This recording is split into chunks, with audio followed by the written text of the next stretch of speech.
How did you end up in improv class with Robin Williams? Well, when I came to Los Angeles, I had studied very heavy method acting and never taken improv or did anything with comedy. And people said, well, you look like you should do comedy. I said, no, I'm a serious actress, I do method. They said, but you look like you should do comedy. So the first job I got was a guest star playing a random character on Happy Days. And so Gary Marshall, who was the director, said, you should get in an improv class. So I went to the beginning class, and then I had, I was a series regular then. I was on 2 series. So being on 2 series, they said, you should be in the advanced class. I would go home and cry every night after class. It was so hard. There were people like Penny Marshall and Rob Reiner, et cetera, in there, heavy hitters who'd been doing serious improv for years.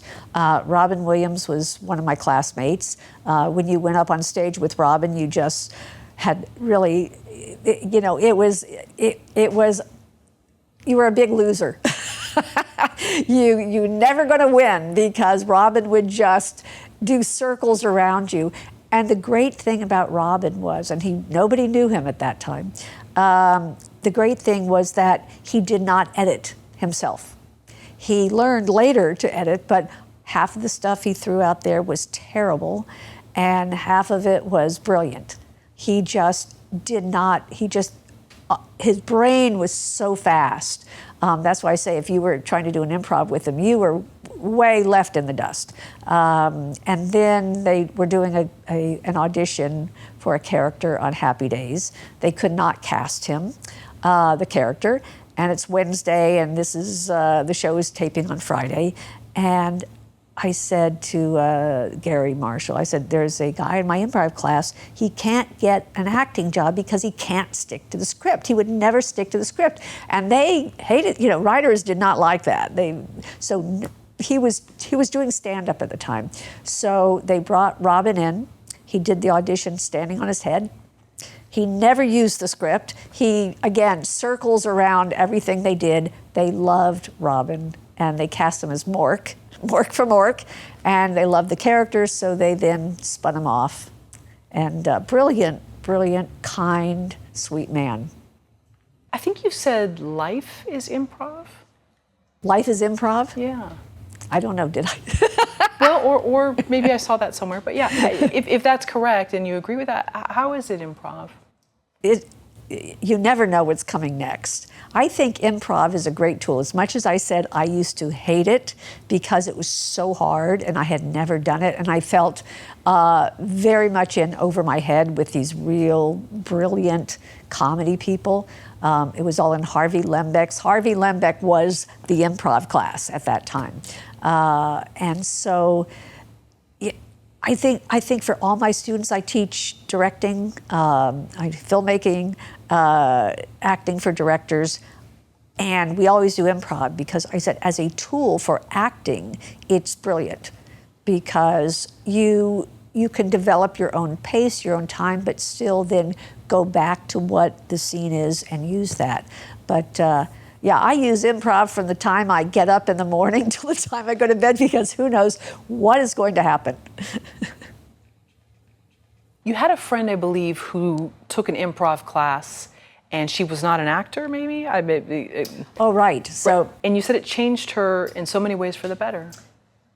Yes, I had a very good friend, and she was a talent agent she got promoted to probably the biggest agency in Los Angeles, and their weekly routine was to have all the agents sit around the big conference table and pitch the jobs they were working on. Each agent had certain coverage.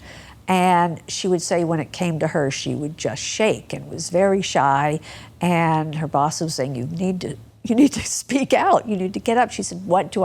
I'm scared to death to do it. And I just said, take an improv class, because that's the easiest way to jump in, get over your fear of making a fool of yourself. It makes you a braver person, even if you're not an actor, I think.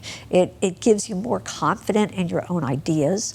So she took a 6-week class over Christmas. Afterwards, she said, thank you so much, you're brilliant. I agreed with her, of course, but I said, I'm so glad it helped, because she said everybody in there was in the same boat.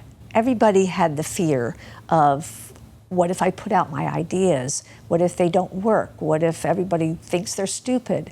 That's why I think when you have a class, there's a understood quality to it that whatever happens in there stays in there. Everybody is there to help each other, not to be the star of the class. And I think all of our classes, I think they really run by that mantra, where you're there to support your fellow classmates. That's your job. And I think that helps when everybody's in the same situation. It just helps you be braver. But I think improv makes you as a person braver with your own thoughts. I used to teach kids, and I had an acting school for 15 years. And my daughter at the time was only 3 years old, and I thought, kids are great, they're so creative. Let me open up a kids class. And so I even had these little kids, like 4 and 5, up through teenagers.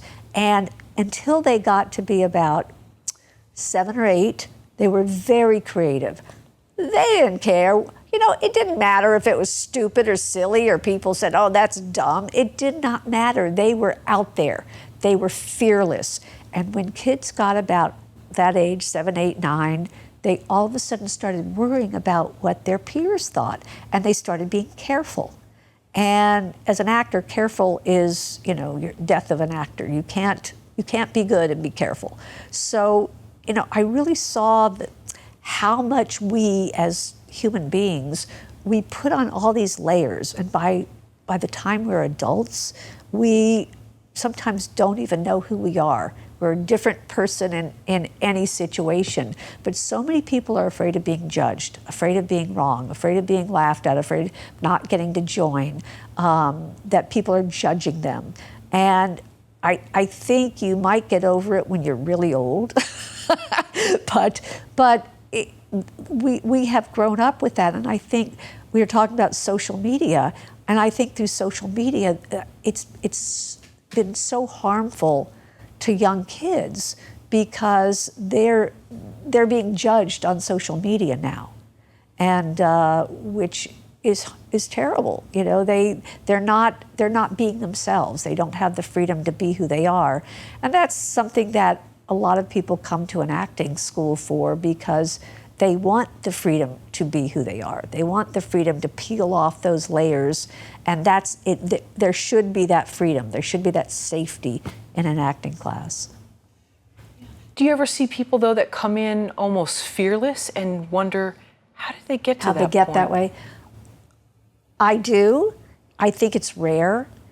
And I think it comes from parents, from success that they've had, and just, it's a quality, I think, that they've somehow been supported in having as they've grown up. It's like there are certain people in life that have charisma. They just have it. I worked with John Travolta in Summer Stock when we were both 20. You looked at him on stage and going, oh my God, that kid is going to be a star. He had so much charisma. And before he was discovered, he'd worked really hard since he had 5 brothers and sisters. They worked in acting classes, dance classes, singing classes since they were 6 years old. So he developed a certain confidence, I think. And I think that is something where, it doesn't matter where it is, but as an actor, even if they haven't acted, if they are confident as a person, I think it's easier for them.